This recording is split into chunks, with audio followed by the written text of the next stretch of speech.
The words hit Jonas Sullivan like a fist to the jaw, and for a long, terrible moment he could not breathe. I already sold it. Eva Conley stood in the middle of his field, the August sun hammering down on the cracked earth around her boots, her chin lifted and her brown eyes blazing with something that was equal parts defiance and fear. 300 bushels of damaged wheat and every last ear of corn the blight did not take. I sold what was left, Jonas. I made a deal with the Calloway brothers in Tucson, and they are coming with their wagons on Thursday. He stared at her. The muscle in his jaw tightened so hard it ached. Somewhere behind his ribs, a fire that had been banked low for months threatened to roar to life, but not from rage alone, from something far more dangerous than rage. "You had no right," he said, his voice low and controlled in the way that men only speak when they are working very hard not to shout. "This is my land, my crop, my decision to make. Your crop is dying, Jonas. I know what my crop is doing. Then why won't you say it? Why won't you look at what is right in front of you and say the words out loud? The harvest is lost. Most of it is gone." She gestured at the rows of stunted, rust-spotted wheat stalks behind her, at the brittle corn that had never reached the height it should have. "There is still something left to save. The Calloway brothers will take it at a reduced price, yes, but it is money, real money, enough to pay your debts to the bank and keep your land another year. You went behind my back." The words came out rougher than he intended. "I went around your pride," she said, and her voice cracked on the last word just barely, just enough that he caught it. "Because your pride was going to cost you everything." He turned away from her because he could not stand to look at her right then. Not because she was wrong. Because she was right.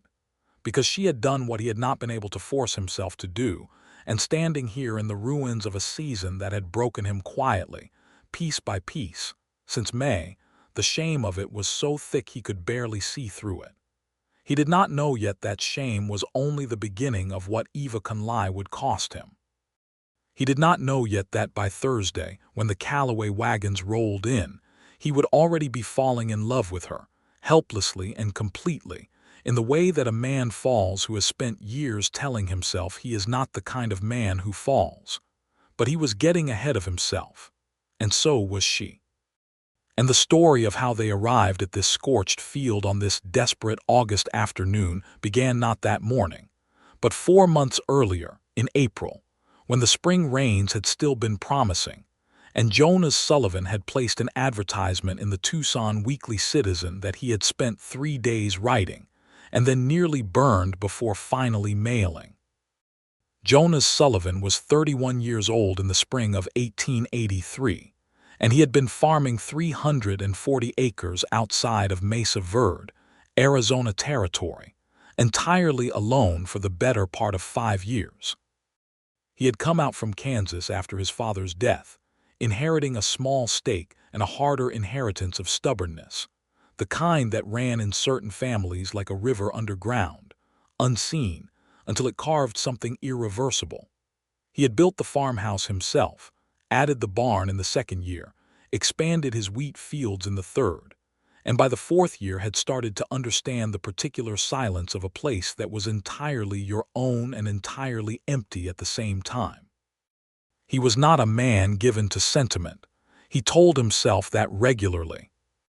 He kept the books with precision. He rose before the sun. He worked until his hands bled when they needed to, and he did not waste words or money on things that could not be justified by necessity.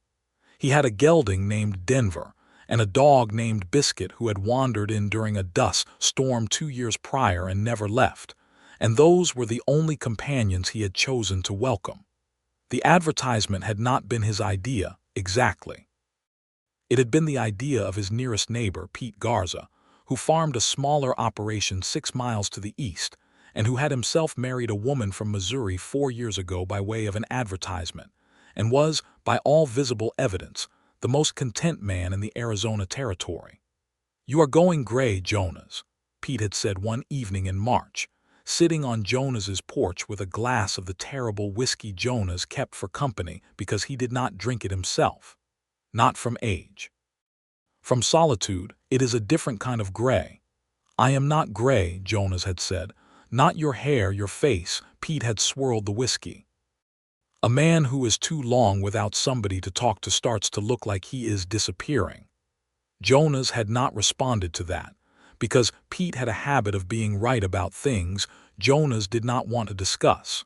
But 2 weeks later, in a moment of what he could only call temporary insanity, he had sat down and written the advertisement. He had described himself honestly, perhaps too honestly, as a hard-working farmer of moderate income, 31 years, no debt beyond the land mortgage, Protestant faith, no vices beyond occasional stubbornness. He had described the land truthfully, the beauty of the desert mountains to the east, the productive soil when the rains were favorable. He had been careful not to oversell. What he had not been able to write, and had simply omitted, was the loneliness, the particular weight of it. The mornings when the silence in the kitchen was so absolute that he had started leaving the back door open just to hear the wind. Eva Conley's letter had arrived in April, and it had been different from the 3 other responses he had received. The first 2 women had written in flowery language that suggested they were romanticizing the frontier in a way that concerned him deeply. The third had included a list of requirements so extensive that he had read it twice, laughed, and used it to start the stove. Eva's letter was 6 pages, written in a clear, economical hand with only 2 minor ink corrections. She was 26 years old, from Abilene, Kansas, the daughter of a farmer and a school teacher. Her father had died 2 years prior, and her mother had remarried and relocated to Ohio, leaving Eva to manage a situation that the letter described with candor as reduced circumstances. She had worked as a school teacher herself for the previous 3 years. She could cook, she could keep accounts, she could handle a vegetable garden, and she was not afraid of hard work. She had read extensively on desert farming because she had anticipated that the territory would require a different kind of knowledge than the plains, and she listed several agricultural texts she had studied. Then, in the last paragraph, in handwriting that was slightly less steady than the rest, she had written something that Jonas read 3 times before folding the letter carefully and setting it on his kitchen table where he could see it from any room in the house. She had written, "I will be honest with you, Mr. Sullivan, because I think honesty is the only thing that survives a frontier winter. I am not looking for a fairy story. I am looking for a partner. Someone who takes the work seriously and is willing to be surprised occasionally by the person sitting across the table from them. I believe that is enough to build something good if both people are willing. I suspect you are willing, or you would not have written the advertisement. I am willing. That seems like enough to begin." He had written back within the week. She had written back within 2 weeks. They had exchanged 4 letters over the course of 6 weeks, each one slightly longer and slightly less formal than the last, until the morning her final letter arrived, and he read it standing in the field because he could not wait until he reached the house. And he stood there for a long time with the May sun on his shoulders, reading her words about what she hoped this territory would be, what she was afraid of, and what she thought she might be able to offer. And something in his chest had shifted in a way that he did not immediately have a name for. He had sent a train ticket. She had arrived in Mesa Verde on a Tuesday in late May, stepping off the Tucson-bound train with a large trunk, a smaller bag, and a canvas-wrapped bundle that turned out to be a set of her mother's canning jars, which she had brought because she did not intend to be caught without them. He had been waiting on the platform. He remembered the precise moment he saw her, because his mind, which was generally a very organized and practical instrument, had briefly gone entirely blank. She was of medium height with dark hair pinned under a hat that had clearly seen a great deal of weather, and she wore a practical traveling dress in brown that she had let out at the hem at some point and later taken in again, and she walked toward him with the directness of someone who had already decided not to be nervous and was mostly succeeding. "Mr. Sullivan," she had said, holding out her hand. "Miss Conley," he had said and shaken it, and noticed that her grip was firm and her palm was calloused, and her dark eyes had looked at him with an assessment that was searching but not unkind. Like she was taking stock of a situation she intended to understand. "You are taller than I expected," she had said. "You are earlier than I expected," he had said. "The train was ahead of schedule." "Is that a problem?" "No," he had said. And then, because something about her directness seemed to invite directness in return, he had added, "You are not what I expected either." "Is that a problem?" she had asked again, the same words, a different edge beneath them. "No," he had said again, and meant it twice over. They had been married quietly in the Mesa Verde Church 3 days later, the Reverend Marsh officiating and Pete Garza and his wife Clara standing as witnesses, because it had seemed practical not to wait. They were not strangers exactly, not after 6 letters, but they were not yet friends, and marriage in this territory had a way of demanding that you become something before you were entirely ready. The farmhouse had 2 bedrooms, which Jonas had noted in his 3rd letter as a matter of practical information, and which Eva had responded to with a single sentence of acknowledgement that suggested she found the arrangement reasonable and would revisit it when, and if circumstances warranted. He had found that sentence both mortifying and, in a way he could not entirely explain, deeply reassuring. She had settled into the house with a kind of decisive efficiency that impressed him. Within the first week, she had reorganized the kitchen in a way that was measurably more functional, started a kitchen garden in the plot behind the house, taken over the account books after asking his permission, and then, very carefully not commenting on the disorganized state of the ledger, and learned the names and temperaments of every animal on the property, including Biscuit, who adored her immediately, and with a completeness that Jonas privately found embarrassing on the dog's behalf. He was not unfriendly. He made sure of that. He showed her the property, the fields, the irrigation channels he had dug over years of backbreaking effort. He explained the land, the water rights, the relationship with the neighboring ranches. He was thorough and courteous, and he listened carefully when she asked questions, which she did constantly, good questions, specific questions, questions that told him she had genuinely read those agricultural texts and understood them. What he was not in those first weeks was open. There was a wall in him, carefully maintained, that he had built so gradually over so many years that he had almost forgotten it was there. He was warm enough on the surface. But the interior of Jonas Sullivan, the place where his real fears lived and his real hopes, if he had them, was not a place he had allowed anyone access to in a very long time. Eva noticed. He could tell she noticed because she was not the kind of woman who missed things, but she did not push.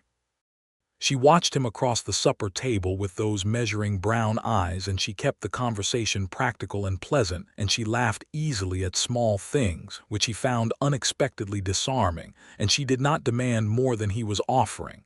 He told himself that was fine. That was the arrangement, a partnership. She had said so herself. Then June came, and the rains did not. Arizona Territory summers could be punishing even in good years. The summer of 1883 was not a good year. By the middle of June, what had looked like a promising wheat crop was beginning to show the first signs of heat stress, the leaves curling at the edges, the stalks thin where they should have been thickening. Jonas watched the sky every morning and every evening with the particular anxiety of a man who understood exactly how much depended on whether he could not control. He did not talk about his worry. That was not a new behavior. He had never had anyone to talk to about his worry before, and the habit of containing it had become so ingrained that he was not sure he could have released it even if he had wanted to. He worked harder, rising earlier, staying in the fields later, adjusting the irrigation as best he could with the water rights he held, trying to compensate with labor for what the sky was withholding. Eva watched him work himself into exhaustion and did not say the thing she was thinking, which he could see collecting behind her eyes like rain that had not yet decided to fall. By July, the rust had appeared. It was a fungal blight, spread in the dry heat, and it moved through his wheat with a systematic brutality that he recognized and could do nothing about. He walked the rows every morning and watched the dark orange spots spreading across the leaves, the stalks weakening, the heads of grain failing to fill. He calculated losses in his head, revised them upward again. He lay awake in the second bedroom listening to the wind against the walls and ran numbers that did not add up no matter how he arranged them. He told Eva nothing about the true extent of the damage. He told himself he was protecting her from anxiety. He told himself there was nothing she could do. He told himself the rains might still come and reverse some of the loss. A smaller lie he kept telling himself even as July burned away and August arrived like a verdict. But Eva had her own eyes, and she had those agricultural texts, and she was not a woman who could look at a problem and look away from it. She had been walking the field edges every morning since early July, taking notes in a small notebook with a careful pencil. And by the first week of August, she had assembled a picture of the damage that was precise and devastating and entirely accurate. And then she had taken that picture and done something with it that Jonas Sullivan had not anticipated in any way that he was prepared for. She had ridden into Mesa Verde. Eva had ridden Denver, Jonas's gelding, the 12 miles into town on a Wednesday while Jonas was on the far east end of the property, trying to save a last section of crop through sheer force of irrigation and will. She had gone to the Mesa Verde post office and telegraph office, which were the same building and operated by a man named Hewitt, who was the most well-connected person in 3 counties and proud of it. She had sent 3 telegrams. The first was to a grain broker in Phoenix whose name she had found in the back of one of the agricultural texts. The second was to the Callaway Brothers, a trading and supply company in Tucson that she had learned about from Clara Garza, Pete's wife, over a conversation at church 2 Sundays prior. Clara had mentioned them in passing as men who dealt in secondary-grade goods, who had built a reliable business out of purchasing what other buyers did not want at prices that reflected the quality but still represented real money. The third telegram was to a feed merchant in the town of Benson, 80 miles east, who she had read about in the Tucson Weekly Citizen's commercial listings. She had then waited in the telegraph office for an hour and a half, drinking the terrible coffee Hewitt provided and making conversation with him about the summer drought, until the replies came in. The grain broker in Phoenix was not interested. The Benson merchant had capacity issues and could not take delivery before October, which was too late. The Callaway brothers replied within 40 minutes with specific questions about quantity, condition, and available delivery date, and when she answered them, they replied again within 20 minutes with a figure. It was not a good figure. It was, in fact, a figure that represented perhaps 40 cents on every dollar that a full-quality harvest would have brought. But it was real money, and it was a figure that, when Eva did the arithmetic in her mind against what she knew of Jonas's bank debt and operating costs, would be enough to cover the mortgage payment and the debt on the irrigation improvements he had made in the spring, with something left for seeds and supplies for the following year. She had ridden home in the afternoon heat with the reply folded in her pocket, and a plan she was not entirely sure how to execute, because the man she needed to execute it with was one of the most stubborn human beings she had ever encountered, and she had grown up in Kansas where stubbornness was something people took pride in. She had served supper that evening and the evening after, watching Jonas come in from the field with the particular flatness behind his eyes that told her the damage was worsening. She had watched him eat and answer her questions about the day with monosyllables that were not rudeness but defeat, the specific kind of defeat that a proud man refuses to name, because naming it makes it real. She had watched him clean his plate and wash up and go to the second bedroom and close the door. And on Thursday morning she had walked into the field while he was out in the barn, and she had stood in the middle of the damaged wheat and faced the truth of it fully, without flinching, and then she had gone to find him and told him what she had done. The confrontation had gone exactly as she had feared and slightly worse. "I do not need you to manage my land," Jonas said, turning back to face her, and his voice was controlled, but something behind it was not. "I did not write that advertisement looking for someone to manage my affairs." "What did you write it looking for?" Eva said, and she did not sound angry. She sounded tired, and something about that was more cutting than anger would have been. He opened his mouth, closed it. "You wrote it looking for a partner," she said quietly. "That is what you said in your third letter. You used that word specifically. A partner is not just someone who keeps the house and stays out of the difficult decisions. A partner is someone who helps you when you cannot help yourself." She paused. "And right now, Jonas, you cannot help yourself. You know it and I know it, and the only person here who is pretending otherwise is you." The silence between them was very long and very dense. A hot wind moved through the damaged wheat and made a dry, papery sound that Jonas had grown to hate over the past several weeks. "They are coming Thursday," he said finally, not looking at her. "Yes, with 3 wagons. They will take the remaining wheat and the undamaged corn." She hesitated. "It is enough, for the mortgage, for the debt." He heard what she was not saying, that it was also enough to get through another winter. That it was the difference between keeping the farm and losing it. "How did you know about the Calloway brothers?" he asked. "Clara Garza told me about them, and I did research." "You did research?" "I have been reading about secondary grain markets since July," she said, "since I could see where this was heading." He turned to look at her then, finally. She was standing in the ruined field with her boots dusty and her hat pushed back from her forehead by the heat, and she was looking at him with an expression he had not seen on her face before. Not victory, not vindication, something more complicated, something that looked very much like fear that he would punish her for this. Something cracked open in his chest at that, small and sharp. "July," he said. "Yes, you knew in July. I suspected in July. I was certain by the end of the month." He exhaled through his nose. "I knew in June," he said, and those 3 words cost him more than anything he had spent in months.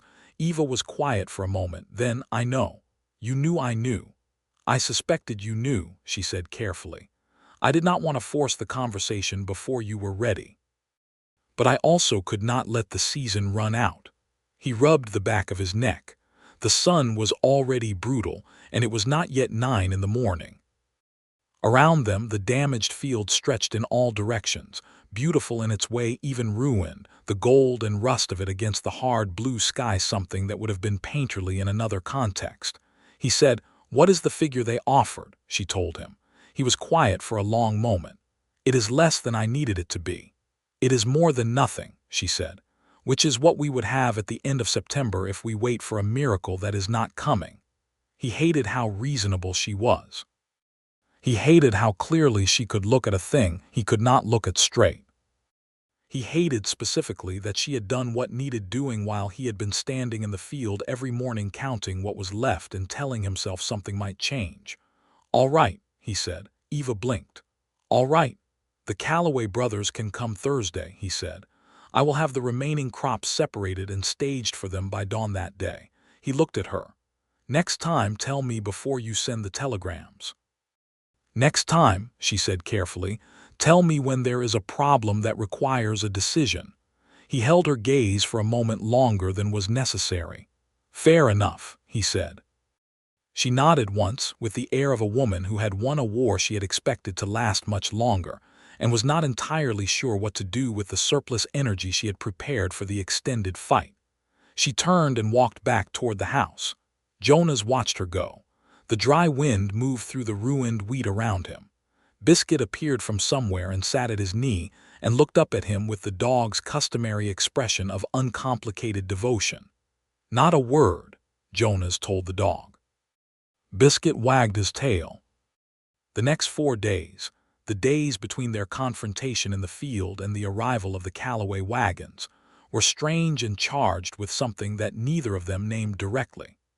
Jonas threw himself into the practical work of staging the remaining harvest, working from before dawn until the light failed, separating the good grain from the hopeless, counting and bagging and organizing with the meticulous precision that was one of his better qualities. Eva worked alongside him. That was the thing he had not expected. She did not retreat to the house and leave him to manage the difficult labor alone. She showed up in the field at 4 in the morning with a lantern and work gloves and the same practical efficiency with which she did everything. And she worked. She worked hard and competently, and she did not try to make conversation, and she did not comment on anything he did. And by the second day, he had unconsciously started positioning himself near wherever she was working, not for any reason he was willing to examine, simply because the quality of her presence was different from silence even when she was not speaking. On the second evening, they sat on the porch after supper because the heat inside the house was still considerable, and the stars over the desert were extraordinary, the way they only were in places far enough from everything that the dark was truly dark. Jonas had brought his coffee, and Eva had brought a book she was not really reading, and Biscuit had arranged himself across both their feet in a way that suggested he believed this was his idea. "Why did you come here?" Jonas asked. It was not a question he had meant to ask. It came out on its own. Eva looked up from her unread book. "To Arizona, to the advertisement," he said. "You could have married someone in Abilene. You are not, with respect, a woman who would have had difficulty finding a husband in a settled place." She was quiet for a moment. "My father was a farmer," she said finally. "He was a good man and a hard worker, and when he died he left us with nothing because 2 bad seasons in a row had taken everything. My mother remarried to survive, not for love, and she is fine. She would say she is happy, but I watched that. I watched what happened when there was not enough honest work between 2 people." She paused. "I wanted land, real land. I wanted to be part of building something, not just maintaining what someone else had built." The territory seemed like the only place where that was still possible for a woman who was not inheriting it. Jonas was quiet. Then, "You wrote in your letter that you hoped to be surprised by the person across the table." "Yes. Have you been?" She looked at him. The lamplight from inside the house fell through the door and caught the edges of her face, and she had a particular stillness sometimes that he had started to notice the way you notice something that belongs to you, a specific and private thing. "Yes," she said, "several times. Good surprises or bad ones. Mostly good," she said. "Sometimes frustrating." She held his gaze. "You are a great deal more feeling than you let on, Jonas Sullivan. It comes out at odd moments. You are not as contained as you believe yourself to be." He opened his mouth and then closed it again. He did not know what to do with that. It was the most precisely accurate observation anyone had ever made about him, and she had delivered it the way she did everything, directly, without softening, without cruelty. "Go to sleep," he said. "We have an early start tomorrow." She bit back what was very clearly a smile, set down her book and stood up. "Good night, Jonas." "Good night," he said, and sat on the porch for another hour in the dark with his cold coffee and his dog and the very uncomfortable awareness that something had shifted in him and was not going to shift back. Thursday arrived, burning and clear, and the Callaway wagons came before noon. There were 3 of them, driven by 2 brothers named Earl and Walter Callaway, who were large, capable men in their 40s with businesslike manners and sharp eyes that assessed the grain with the practiced speed of men who had made their living on reduced-price goods for 2 decades. Earl Callaway spoke with Jonas while his teamsters began loading. Walter spoke with Eva, and Jonas observed from the corner of his eye that Walter was treating her with a respect that suggested she had, in their telegraph exchanges, presented herself as the person to deal with, and that Walter had understood this and acted accordingly. Something about that sent a complicated feeling through Jonas's chest. Something that was pride, partly. He recognized pride, but there was something underneath it that was newer and less familiar. Earl was not a dishonest man, but he was a man whose business model depended on his understanding of a seller's desperation, and he made an attempt, mid-conversation, to revise the agreed figure downward by citing the grade of the wheat. Jonas, who had spent the previous 4 days grading that wheat with obsessive precision and knew its condition better than Earl Callaway ever would, countered with specific numbers, and a willingness to walk away from the deal that he did not entirely feel, but had practiced presenting for the last 2 days. Earl Calloway looked at him for a long moment, the way men look when they are recalculating. Then he nodded and shook Jonas's hand, and the original figure was honored. By mid-afternoon, the loading was complete. The Calloway brothers settled up in cash, which Jonas counted twice in front of them as was customary and appropriate, and then the 3 wagons rolled out down the road toward Tucson, and Jonas stood in the empty field with a depleted crop and enough money to face the bank and the winter. He turned to find Eva standing 20 feet away, watching the wagons diminish down the road. The late afternoon light was amber and long, the way it got in August, and it lit her from behind and made her look like something from a painting, though he would not have said that out loud for any sum of money. "You negotiated him up," she said, still watching the road. "He tried to cut the figure on the grade." "I know, I was listening." She turned. "He did not expect you to hold. I was not going to be taken by a man who was already getting a deal."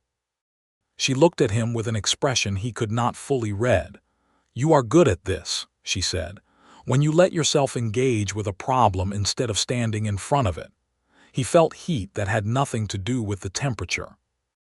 "I will take that as the compliment I think you meant it to be." "It was entirely a compliment," she said, and then she smiled fully, the way she very rarely did, the smile that changed her whole face and made him feel like something in his chest was expanding past its allotted space. "We saved the season, Jonas." "You saved the season," he said. "I just showed up for the final act." She shook her head. "We saved it, both of us. That is the whole point." He looked at her in the amber light with the empty field behind her and the distant mountains going purple in the early evening, and he thought, with a clarity that was almost physical, that he had been alone for a very long time, and that the loneliness had become so habitual that he had stopped recognizing it as loneliness and had simply called it independence, and that this woman had arrived in his life and taken up space in it with such complete practicality and such unexpected grace that he had not even noticed, until this specific moment, standing in this specific field, how entirely and irrevocably she had become necessary to him. He did not say any of that. He was not built for saying things like that. "Not yet," he said. "There is a celebration dinner at the Garza place Saturday. Pete told me last week. Will you come?" She looked at him a moment as if she understood that something else had just been said beneath those words. "Yes," she said, "I would like that." The dinner at Pete and Clara Garza's house on Saturday was something that had developed naturally out of the farming community around Mesa Verde, a gathering of the 4 or 5 families whose lands bordered or approached each other, held at various points through the year, as a way of maintaining the social bonds that isolated farmstead life could erode. There was the Garza family, Pete and Clara and their 2 young children. The Acafer family, a husband and wife who had come from Nigeria 15 years prior and built a cattle operation east of Jonas's land. And the widow Margaret Fitch, who ran a small produce farm 2 miles north and had done so since her husband's death 6 years ago, and who knew more about desert agriculture than anyone else in the district. Eva had met the Garzas at church and the others only in passing. The dinner was the first real social occasion she had experienced since arriving, and Jonas noticed her preparing for it in the afternoon with a care that suggested she understood its importance, pressing her better dress and pinning her hair in a way that was different from her usual practical style and made her look, he thought, really very beautiful, though that word was one he kept strictly inside himself. He had told himself the dinner was a practical gesture, a community obligation. He had not admitted to himself until they were in the wagon and already halfway to the Garza place that he had suggested it, because he had wanted to see her in a social setting, wanted to watch her move through an evening that was not defined by work or crisis, wanted the evening for reasons that had nothing to do with practicality. Clara Garza received them with the warmth of a woman who had been an outsider herself and remembered it. She and Eva fell into conversation within 10 minutes of arrival with the ease of women who are both practically intelligent and mutually curious. And within the hour they were deep in a discussion about canning techniques that Jonas could not follow, but that Margaret Fitch had joined enthusiastically, making it a three-way conversation that required no help from any man present. Pete appeared at Jonas's elbow with a cup of the much better whiskey he kept for company and handed it over with the air of a man delivering congratulations. "She is remarkable," Pete said, watching Eva. "She is competent," Jonas said. Pete gave him a look. "I said remarkable. That is a different word." "She saved the season," Jonas said, "when I was not able to. I heard about the Callaway deal." Pete sipped his drink. "How are you sitting with that?" Jonas was quiet for a moment. The evening had gone full dark, and the Garza house was warm with lamplight and conversation and the smell of Clara's cooking. And across the room Eva was laughing at something Margaret Fitch had said. Her head tilted back slightly, and it was the laugh he had heard in private, the real one, not the polite version she used with people she did not yet know well. "Sitting with it better than I expected," Jonas said honestly. "Because of the money?" Pete asked. "Because of her," Jonas said, and then caught himself because he had not meant to say it that way. Pete smiled in his infuriating way and said nothing. "Do not," Jonas said. "I am not doing anything," Pete said. "You are doing something, stop it. I am standing here holding a whiskey." Jonas turned back to watch the room.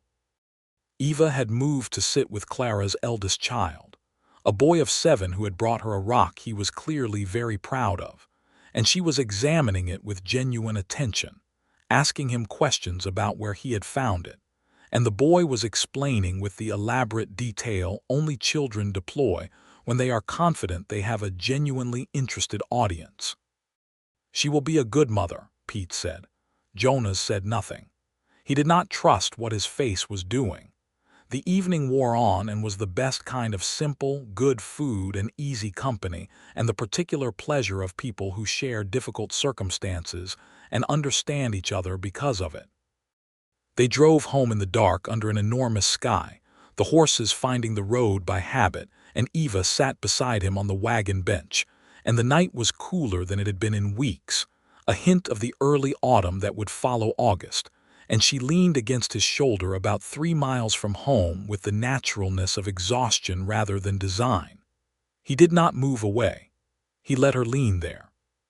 He adjusted his arm slightly so that the angle was less awkward, and she settled against him with a small sound that was mostly breath, and they drove the rest of the way home like that, in a silence that was not silence at all but something that had its own texture and weight and warmth.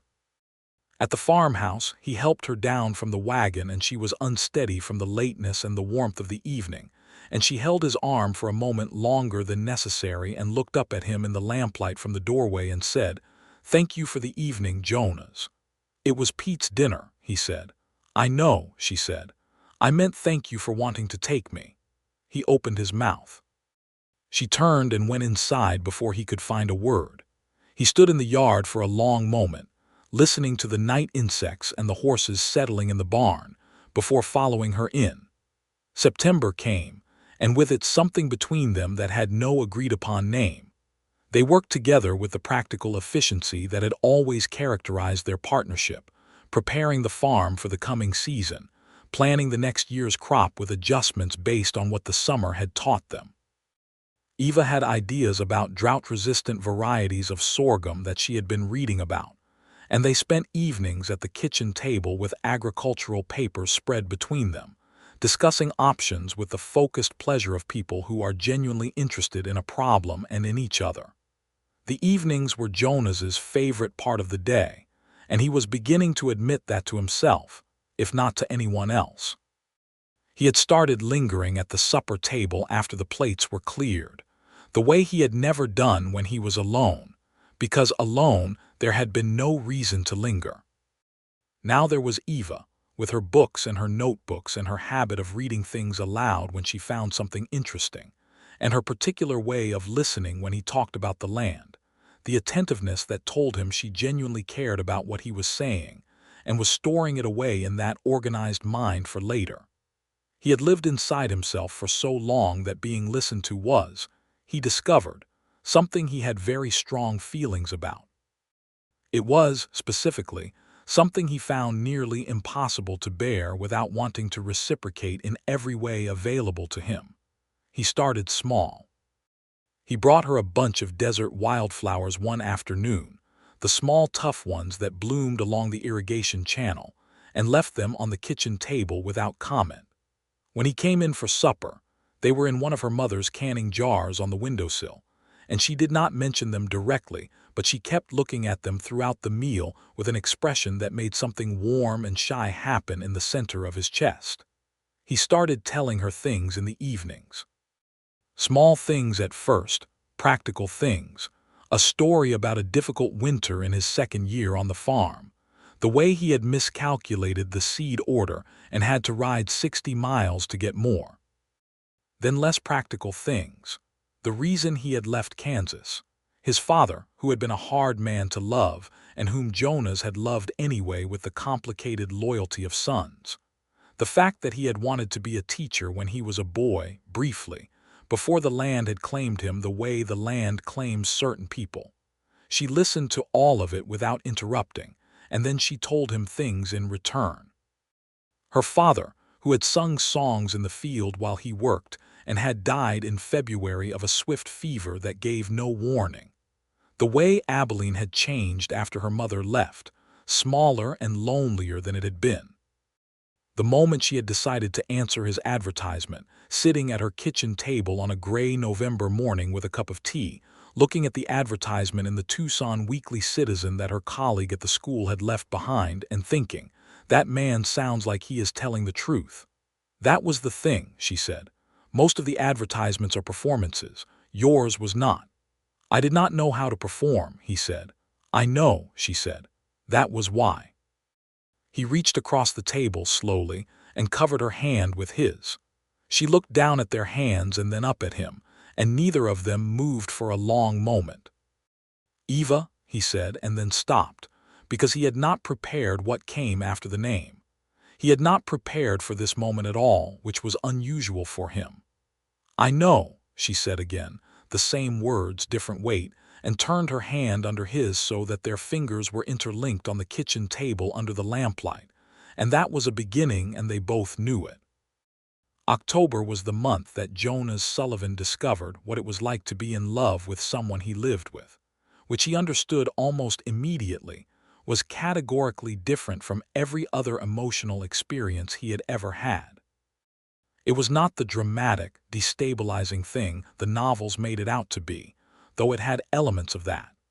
It was more like the land itself in a good season, something that grew with a slow inevitability that you could only truly see by looking back at where you had started.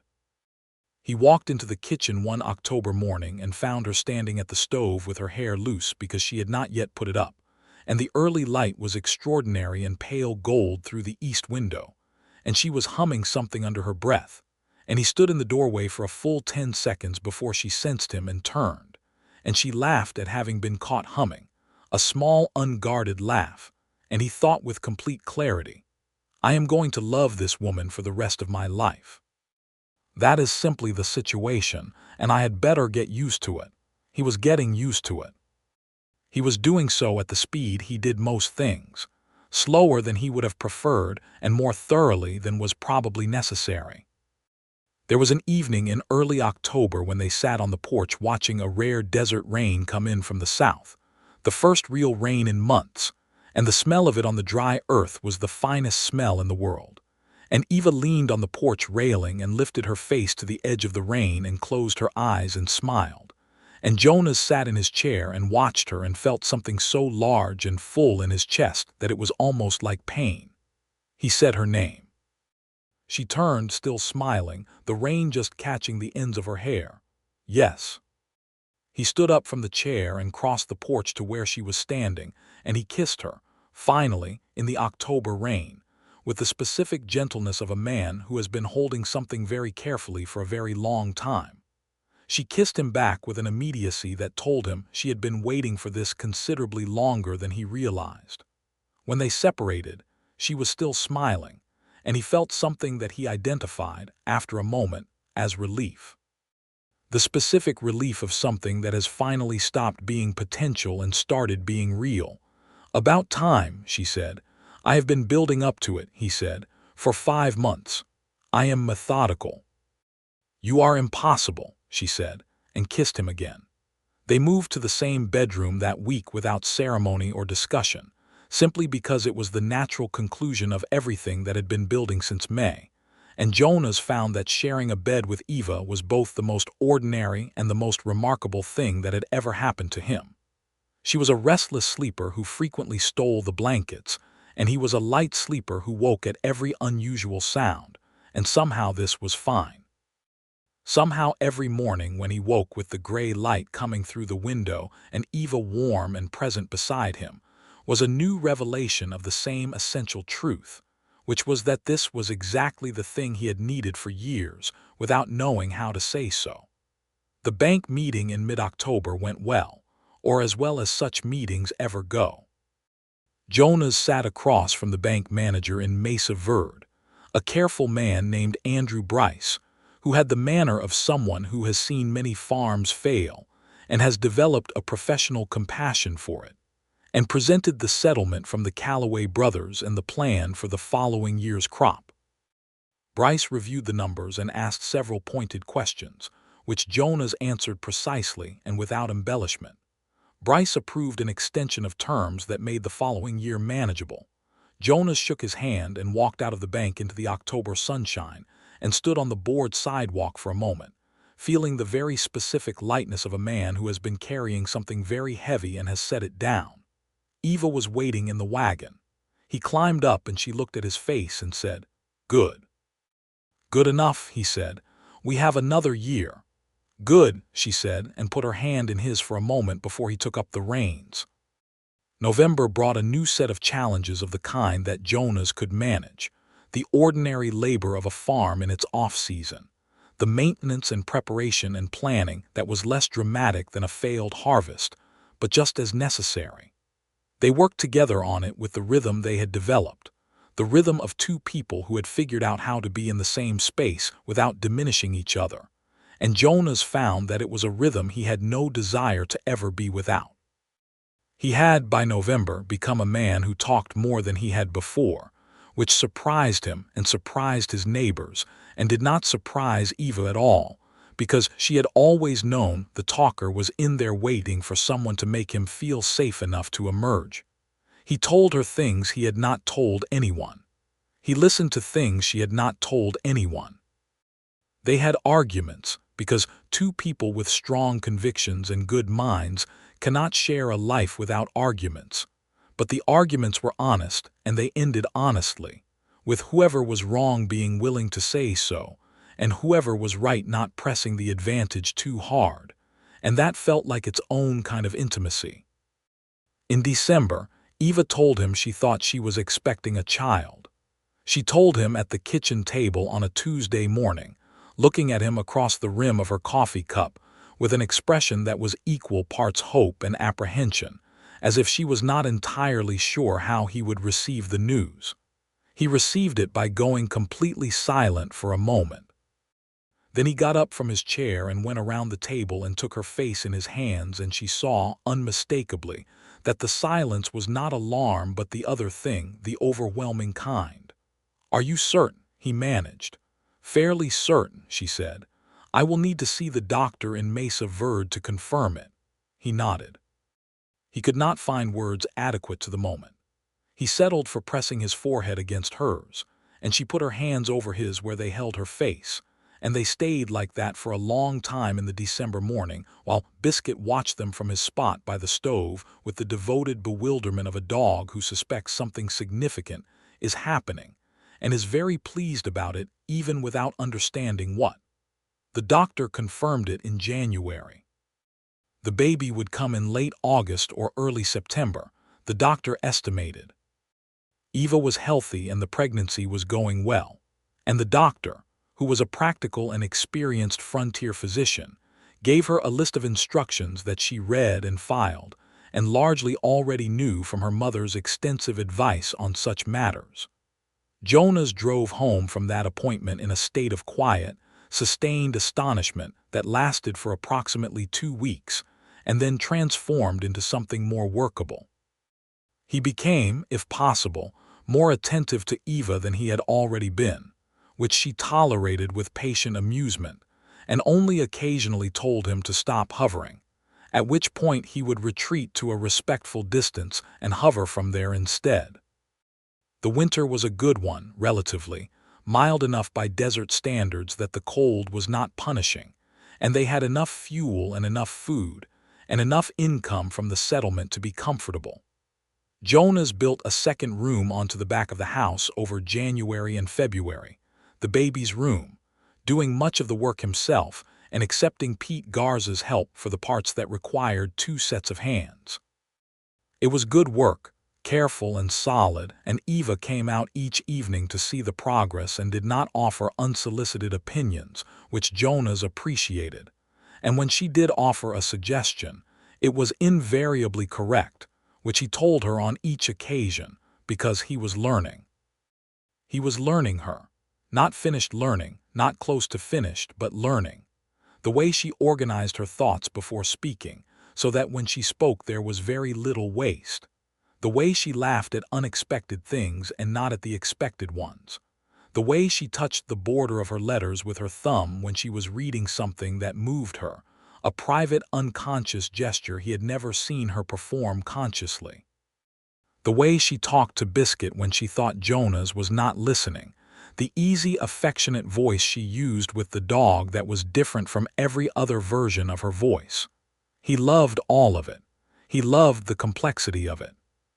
He had spent years alone with a life that had been simple by necessity, and discovering that a complicated life with another person could be not a burden, but an expansion was a discovery so significant it felt, occasionally, like learning something about the world rather than simply about himself. Spring came. The planting came. They had settled on sorghum as their primary crop for the year, with a smaller wheat planting in the lower field where the soil held moisture better and the blight risk was lower. Eva had done the research. They had made the decision together, and Jonas planted with the careful precision of a man who has spent a year learning that precision is necessary but not sufficient, that you must also be willing to adapt. The spring rains were better than the previous year. Not abundant, not the rains of a perfect season, but steady and reasonable, and the sorghum responded well. Jonas watched the crop come in with the cautious hope of a man who has been burned and is not ready to count on anything yet. But the hope was there, genuine and growing. Eva's pregnancy progressed through spring and early summer with the determined practicality that characterized everything she did.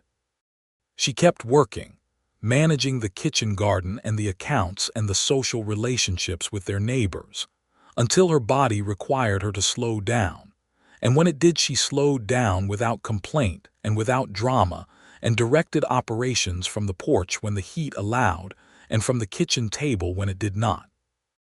In July, Margaret Fitch came to stay with them, at Jonas's quiet invitation and Eva's loud gratitude, because Margaret had brought a dozen babies into the world over her years in the territory, and her presence was the most reliable thing Jonas could offer Eva in lieu of a hospital. Margaret was a matter-of-fact and deeply capable woman who had seen everything and was afraid of nothing, and she settled into the spare room with her bag of supplies and her dry humor and treated Eva with the equal combination of firm advice and genuine warmth that Eva, Jonas observed, had probably been needing from an older woman for some time. August arrived, the anniversary of the failed harvest, the anniversary of their confrontation in the field.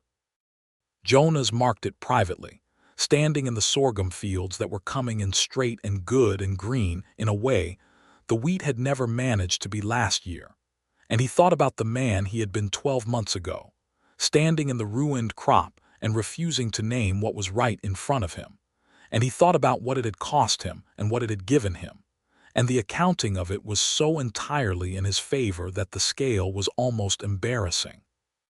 He walked back to the house and found Eva on the porch in the late afternoon, shade with a book and a glass of cool water, and the enormous settled patience of a woman in the final weeks of pregnancy. And he sat beside her, and she looked at him with those brown eyes that had assessed him on a train platform 16 months ago and never stopped seeing him clearly, and he said, "1 year. Since the Callaway deal," she said. "Since you saved the season." "Since we saved the season," she corrected, as she always did. He took her hand. "You were right about that," he said. "You were right about most things that mattered." "I was right about the important one," she said. "That there was enough here to build something. That was the thing I needed to be right about." "And were you?" She looked at him with an expression that was very old and very certain. "Yes," she said simply. "The baby came on the 5th of September, a boy, arriving with the dramatic urgency of someone who has been somewhere too long and has decided the matter, and Margaret Fitch managed the whole affair with the calm competence of a woman who has seen it many times and finds each one remarkable anyway. Jonas, who had been banished to the kitchen and then to the porch and then to the barn by various female authorities as his usefulness in the moment was assessed and found to be nil, heard the first cry from where he was standing in the barn doorway and sat down on a bale of hay and put his face in his hands and breathed very carefully for a considerable time. Margaret came to find him. "You have a son," she said. "Eva is well. Come in." He came in. Eva was in their bed, pale and extraordinary and exhausted, and she was holding the baby with the careful focus of someone who is learning a new and very important skill. And she looked up when Jonas came through the door, and the expression on her face was one he had no name for and would spend the rest of his life being grateful to have seen. "Come and meet him," she said. He sat on the edge of the bed, and she showed him the baby, which was very small and had an expression of settled authority quite remarkable in a person who had been alive for 20 minutes. Jonas looked at his son and felt something happen to him that was simply too large to describe, like the land after rain when everything changes all at once. "What shall we call him?" Eva asked. Jonas looked at her. "What did you have in mind?" "I thought," she said carefully, "that Daniel was a good name, after your father." Jonas was quiet for a moment. His father had been a complicated man who had loved him imperfectly, and whom he had loved back with the understanding that imperfect love is still love, and no one had ever named a thing for his father, and no one had ever offered that with such quiet intention. "Daniel," he said, and his voice was not entirely steady. "Daniel Sullivan."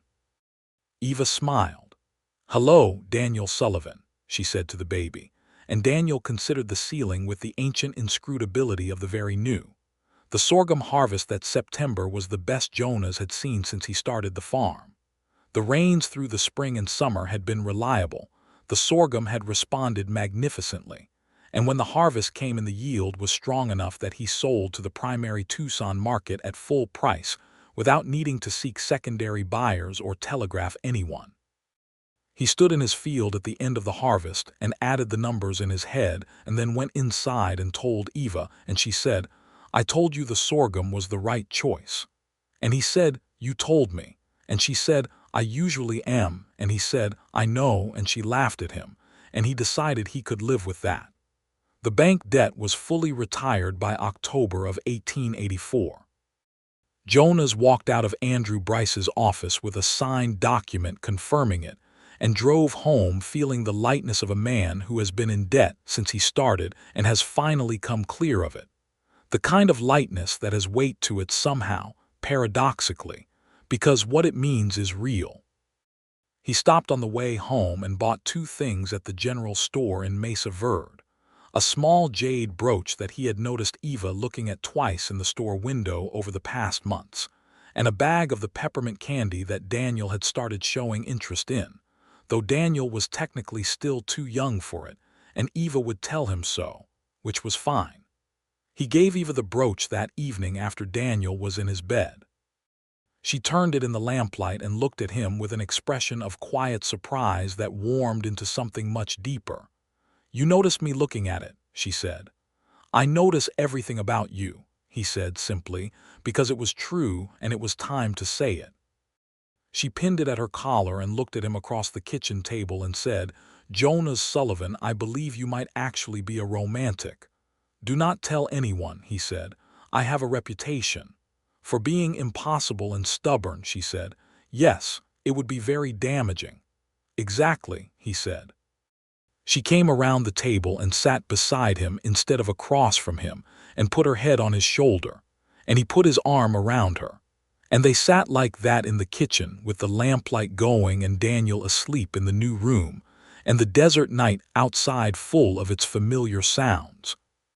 And Jonas thought about the advertisement he had nearly burned, and the letter that had changed his life, and the girl who had arrived with her mother's canning jars and her agricultural texts, and her willingness to look at hard truths, and her insistence on partnership in the real and full sense of the word. He had been too stubborn to name what was lost. She had found a way to save it. It seemed to him now that this was not a story about a harvest or a failed season or a deal with secondary buyers, though it was all of those things.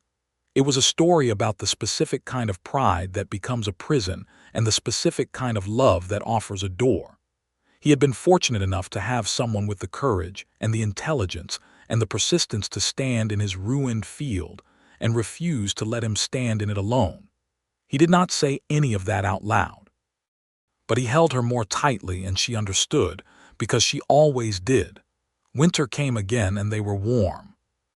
Jonas had made improvements to the farmhouse through the fall, better insulation in the walls, a second stove in the bedroom wing for Daniel's room and theirs.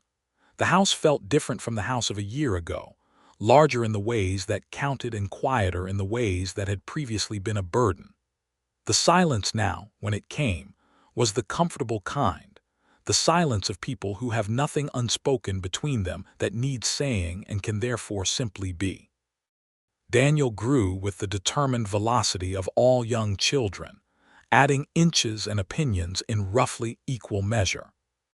He had Eva's directness and Jonas's stubbornness, and the combination was spectacular in a way that they privately found hilarious and publicly presented as a parenting challenge. He had particular feelings about Biscuit, which Biscuit reciprocated with the wholehearted devotion of an elderly dog who has found a new purpose, and the two of them were inseparable in a way that sometimes meant finding Daniel sitting in the hay of the barn, explaining something at length to the dog, who listened with polite attention. Pete and Clara Garza came for supper in December, and Pete sat across the table from Jonas with an expression of carefully maintained innocence, and halfway through the meal said, "You have changed quite substantially, Jonas Sullivan." "Have I?" Jonas said without inflection. "You are, and I mean this with all the respect in the world, considerably less grim than you used to be." "I was not grim," Jonas said. "You were magnificent but grim," Pete said. "Like a very capable and entirely cheerless statue." Eva laughed. Clara Garza covered her mouth and failed to cover her smile. Jonas looked at Pete with the expression of a man who is struggling not to be amused. "I was methodical," he said. "You were alone," Pete said more gently and raised his glass. "To better company." They all raised their glasses, including Eva, who caught Jonas's eye across the table and held it, and the look between them was the private language of people who have built something together and know what it cost and what it was worth. Spring of 1885 brought another planting, another season of careful work and cautious hope. Eva had by this time established a kitchen garden of considerable productivity that supplied not just their own household, but a small surplus she sold through the Mesa Verde General Store. And she had also started teaching reading to 3 children from neighboring homesteads whose parents could not afford to send them to the town school. Holding the lessons at the kitchen table on Tuesday and Thursday mornings, while Daniel observed with proprietary interest and occasionally tried to participate above his age level. Jonas hired a seasonal hand for the spring planting, a young man named Caleb who was 17 and working his way across the territory toward California and who needed 3 months of wages. Caleb was quiet and hardworking, and Jonas paid him fair, and Eva fed him well, and he stayed until June and left with a letter of reference in his pocket and enough money to get to California, and thanks that were entirely genuine. The 1885 harvest was another good year. They had found the right combination of crops for their land and their water rights, the mix that worked with the specific conditions of their particular acreage, and the farm was producing steadily and profitably enough that Jonas was able to begin paying down the improvement loan he had taken out in the spring for the new irrigation channel and still have margin for the following season's seed purchase. He was not rich. He did not expect to be. But the farm was solid and their life was solid, and there was a quality to the solidity that he had not known before, a security that was not just financial but foundational, the security of knowing exactly what you have and who is standing beside you within it. On an October evening in 1885, with Daniel asleep and the fall night coming cool and clear through the open window, Eva told him she thought there might be another child coming. She was more certain this time, she said. She had recognized the signs earlier. Jonas said nothing for a moment. Then he said, "Good." She looked at him. "Good." "Very good," he said, and took her hand, and she laughed, and he smiled. And outside the window the Arizona sky was enormous and full of stars, the kind of sky that had been his only company for too many years and had not minded sharing. The second child was born in June of 1886. Another boy, whom they named William after Eva's father who had sung in the fields. And William arrived with the disposition of a man who has arrived somewhere and intends to stay, solid and loud, and absolutely certain of his own importance from the first minute, which was a characteristic he would maintain without visible diminishment into adulthood.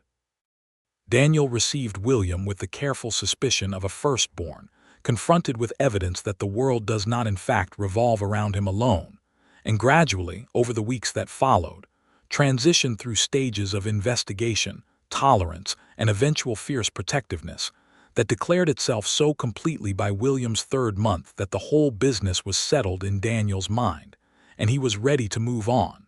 The farm grew. They added a second barn in the fall of 1886.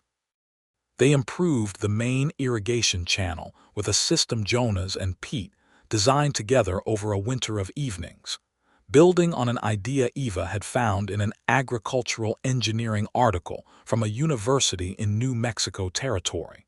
And the improved water management made a measurable difference in the following year's crop yield. Margaret Fitch's health declined gradually through 1886 and into 1887, the way certain strong women decline, resisting every inch of the way with great dignity and mild irritation at the whole situation. Eva visited her twice a week and brought food and books and sat with her on the porch in the long Arizona evenings. And Jonas noticed that these visits aged Eva slightly around the eyes in the way that friendship with someone you are about to lose always does. And he said nothing about it but made sure to be in the kitchen when she came home so that the house was not empty. Margaret died in the autumn of 1887, in her own house with her own hands folded, which was what she had wanted, and what she had managed with characteristic efficiency. She left her property to be sold with the proceeds divided between 3 charitable institutions she had supported, and she left Eva a box of seeds from her kitchen garden that were varieties Eva had admired, and she left Jonas a letter that said simply, "Take care of that wife of yours. She is considerably better than you deserve, which is, in my experience, the very best kind." He kept the letter. Life in Mesa Verde settled into the rhythms that good lives settle into, not without difficulty, not without the ordinary struggles and the occasional extraordinary ones, but with the accumulating depth of years spent in the same place with the same person building the same thing with increasing skill and increasing devotion. Jonas and Eva became, over the years of the late 1880s, a certain kind of institution in their community, the people others came to for practical advice and practical help, and the kind of steady presence that anchors a community the way certain trees anchor certain hillsides, not conspicuously, but with unmistakable effect. Jonas found over time that he had become less afraid of his own feelings, not because they had become smaller, but because he had learned to carry them with more grace.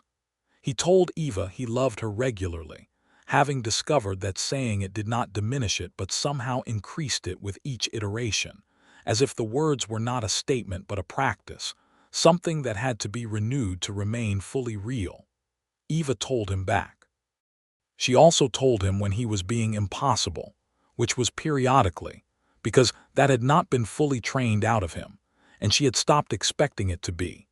Having discovered that the stubbornness she had once counted as a pure liability was the same fundamental quality as his persistence and his thoroughness and his refusal to abandon what mattered to him. And since she was what mattered to him, she had decided to extend the quality a degree of gratitude. Daniel Sullivan grew into a boy of 7, and then 10, and then 12 who had his mother's brains and his father's silence, and a combination that made him formidably effective at nearly everything he attempted.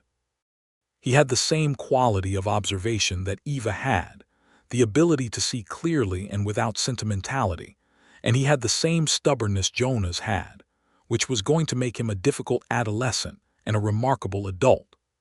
Jonas watched his eldest son sometimes with the private understanding of a man who recognizes himself, and recognizes also what he might have been with a better and earlier understanding of love. William was entirely different, louder and more immediate and more openly feeling, a boy who announced his emotions the way he announced everything, clearly and without apparent concern for the room's opinion. He loved the farm animals with a specific passion and a specific talent, and by the age of 6, it was evident to everyone who knew him that William Sullivan's future was probably going to be strongly associated with livestock in some professional capacity, a discovery that Eva found charming and Jonas found privately vindicating, because he had always thought the cattle operation of the Acaffer family, which they could see in the distance from the east field, looked like satisfying work. In the spring of 1890, Jonas and Eva stood together in the field they had first confronted each other in, 7 years prior. The sorghum was up and coming in green and straight, the spring rains had been generous, the farm was sound, the bank was paid, and the 2 boys were in school in Mesa Verde and would be home at 4 o'clock. The morning was perfect in the specific way of Arizona Territory spring mornings, when the heat is present but not yet punishing and the light is clear, and the mountains to the east are enormous and ancient and entirely indifferent to human drama. Jonas said, 7 years since the Callaway deal. 7 years since I went around your pride, Eva said. Since you saved the season, he said. Since we saved the season, she said, as she always did. He looked at her. 7 years had given her a different kind of beauty than the one she had when she stepped off the train in Mesa Verde. A beauty that was more layered, more certain of itself, that wore the life it had been living without apology. There were lines at the corners of her eyes from the desert sun and from laughter, and she wore her hair differently now, simpler, with less concern for how it looked and more for how it stayed, and she stood in the field with the posture of someone who belongs absolutely to the place she is standing in. I was afraid, he said. She turned to look at him. Of the harvest. Of being seen. Of someone looking at the thing I could not manage and knowing it was me who could not manage it. He paused. You saw it and you did not think less of me. I thought, she said carefully, that you were a man with a blind spot the size of his own considerable pride. That is not thinking less of someone, that is just seeing them. And that was enough for you. You were enough for me, she said. The pride was something we were going to have to work on, and we did. He laughed, a real laugh, the kind he had not produced easily 7 years ago and now produced without thinking about it. We did, he said. She took his arm the way she had in the early years, not for support but for closeness, and they stood in the field in the spring morning and looked at the crop coming in and thought, each in their own way, about the particular improbability of arriving at any good thing, the number of choices that had to be made correctly, and the number of words that had to be said at the right moment, and the number of times one person had to look at another and decide that yes, this is worth the difficulty, and yes, I am willing to continue, and yes, this is what I meant when I said I hope to be surprised. Jonas had been surprised. He had been surprised thoroughly and completely, and without ceasing, in every way that it is possible to be surprised by another human being, and every time the surprise had turned out to contain something he needed more than he had known, something that made him larger in a direction he had not previously known he was small. He had been too stubborn to name a lost harvest. She had found a buyer and saved the season, and in doing so, had saved considerably more than a season. He put his hand over hers where it rested on his arm, and she leaned against his shoulder, and the spring morning continued around them, and the sorghum grew, and somewhere 6 miles east Pete Garza was probably watching his own fields with the same cautious hope they all carried every spring in this territory. And somewhere in Mesa Verde 2 Sullivan boys were in school, acquiring the foundations of the lives they would build. And the farm was real, and the life was real, and the love between them was the realest thing of all, the thing that had been tested in a ruined August field and had held. There were years ahead of them still. Jonas knew that and was glad of it, glad in the simple and specific way of a man who has stopped being afraid of the time in front of him. There would be more difficult seasons and more decisions that required 2 minds instead of one. And there would be mornings when the land asked more than seemed reasonable, and evenings when the accounts did not quite balance, and moments of fear that the desert exacted from anyone who tried to make a life in it. There would be Daniel growing and William growing, and the particular ongoing education of watching children become people. And there would be the aging of neighbors and the loss of friends, and the way that life in a hard place requires you to hold beauty and sorrow in the same hand without dropping either. But he was not afraid. He was, for the first time in his life since before his father died, genuinely and fully not afraid, and the reason for that stood beside him in a ruined harvest field that had become a sorghum field that had become the center of a life he would not have traded for any other available. "Come inside," Eva said. "I have coffee on." "In a minute," he said. "I want to look at this a bit longer." She looked at the field and then at him. "You are very sentimental for a man who claims to be purely practical." "I am practical," he said. "I am simply also aware of what I have." She smiled and kissed his cheek and walked toward the house, and he stood for 1 more minute in the field with the morning light on him and the mountains to the east and the crop coming in green and true, and he thought, "We built this, both of us. From nothing much, from an advertisement nearly burned, and a letter written in a careful hand by a woman who had decided to be honest, and found a man who had needed exactly that." He turned and followed her in, across the yard where Biscuit's successor, a younger dog named Scout who had arrived under circumstances similar to Biscuit's own, lay sleeping in the morning sun.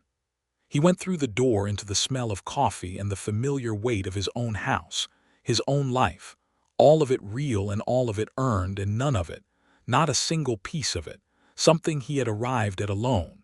He would never arrive at anything alone again. That was not a loss of freedom, but the acquisition of something far more valuable. He had been too stubborn to know the difference for most of his life, and he had been fortunate enough to marry a woman who had the patience and the courage and the very specific talent for looking at what was honestly there and finding what could still be saved. She was pouring the coffee when he came into the kitchen. She handed him his cup without looking up, with the ease of 7 years of mornings, and he took it and sat at the kitchen table, and she sat across from him. And for a moment they were simply 2 people at a table in the morning, unremarkable, ordinary in the very best sense, building another day in a life they had chosen and kept on choosing. "I love you," he said. She looked up. She always looked up when he said it, even now. "I know," she said. "I love you too." And outside the sorghum grew.